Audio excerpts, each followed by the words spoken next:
Today is May 1st, 2016, and this video is part 9 in the series of the Shasta Travel Trailer Reconstruction Project. This is Season 3 now, and this is Episode 1.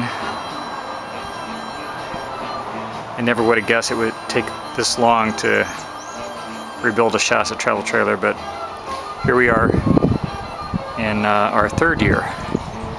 So today I just want to document the new installs since the last time that we shot a video.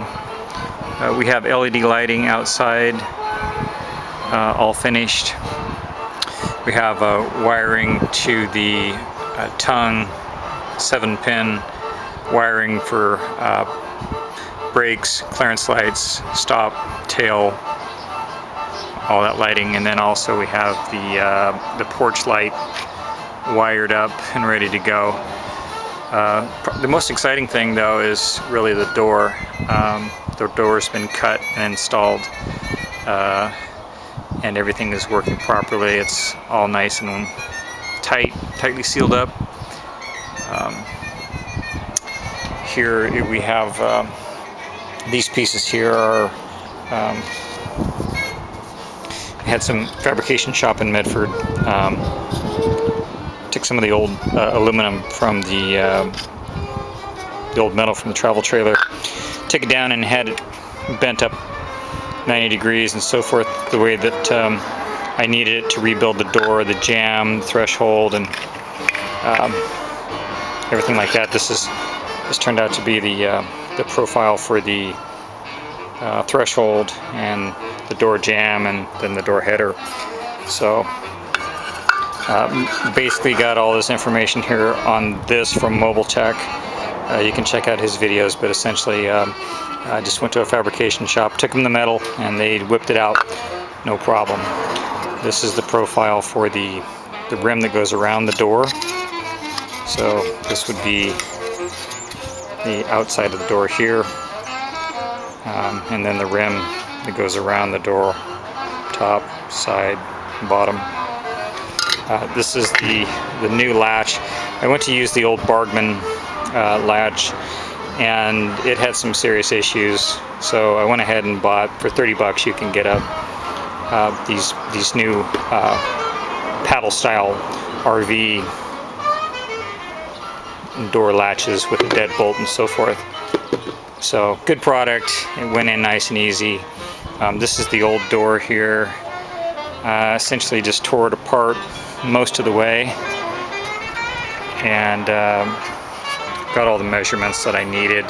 This thing wasn't insulated at all, and it's basically just old plywood scrap nailed together at the factory and skinned. On the inside it's got this cheap masonite in here, and of course we used real wood and fresh aluminum, new paddle latch, and so here's how it turned out anyways. Let's see, I'll just go ahead and shut the door here. I don't have an outside stop installed yet, but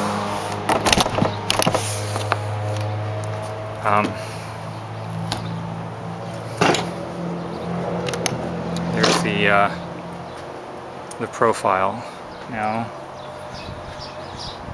So I cut the metal and then took the skin from the metal and then reskin the frame of the new door with the new skin. And that's how it turned out there. Everything's nice and tight. It's all sealed up. The deadbolt works. The striker plate installed easily. Matches up with the door jamb. Threshold went in nice. It's nice and tight and sealed up with Cycloflex, silicone, and then weather stripping. And it turned out real nice. It's nice and smooth. I was very surprised. We took the old screen door and put on new heavy-duty dark screen fabric. stuff is, you can't really see through this here. From the inside out you can see fine, but you can't see in. It's that dark, and it keeps the sun and everything out and keeps it nice and cool. Karen found some Rust-Oleum chalk paint for the inside of the door. So the inside of this door is painted a periwinkle blue in a chalk finish, so that you can write notes on there like went to the bathroom, be back, went to the pub, be back tomorrow, kind of thing. And here's the inside of this new Bower lock latch, door paddle latch. I had to custom trim this to make sure that it would fit the old screen. But again, everything went in nice and tight, and it shuts and locks. The deadbolt works perfectly. So moving on to the LED lighting, this is new as well. These are brand new pieces. I bought this online, and then I made these custom mounts here, and then there's some neoprene seal back here on the back. The reason why I had to do this, these are flush mount LEDs, and if I had to do it all over again, I would have accounted for the fact that these are flush mount, but I needed some room for the wiring and so forth, so I had to build these mounts. But they came out pretty good. They look good. This is our terminal block, and this has the all of the wiring coming in. I don't know if you can see that from the sun, but all the wires come in to the terminal block, and then there's a 7-pin plug here. It goes out to the rear end of the truck, the tow vehicle. And I left plenty of cable there in case I need, because I don't know how much I need yet, so I left about 3 feet. Again, here's the clearance light for this side. Not a whole lot's changed on the skin at all, really. It's just been sitting here all winter. Had some injuries, had to deal with some injuries last Christmas time. Here's the back clearance light in red. And here's our school bus style LED stop and turn. And again, these have the same mounts, neoprene backing. They're all sealed up nice and tight, and they all work fine. They've all been tested. LED lighting for the license plate holder. Again, a little custom bracket to hold that. The other light. And that all turned out pretty well. I like it. And this light here, back clearance light. These LED lights look really cool at night. So there's my cargo hatch door that I cut way back, I think last. It's been open all winter. I have it just taped shut so the water won't get in there, but for the battery bay, this is the battery bay. So that's my next project. Moving on to the cargo hatch. The door was extremely custom. Every inch of the door was a custom fit.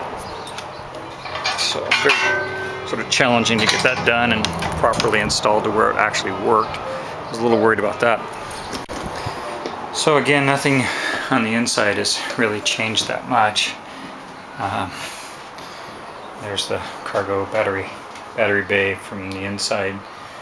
All the wiring and everything is just sort of hanging there from the last few videos.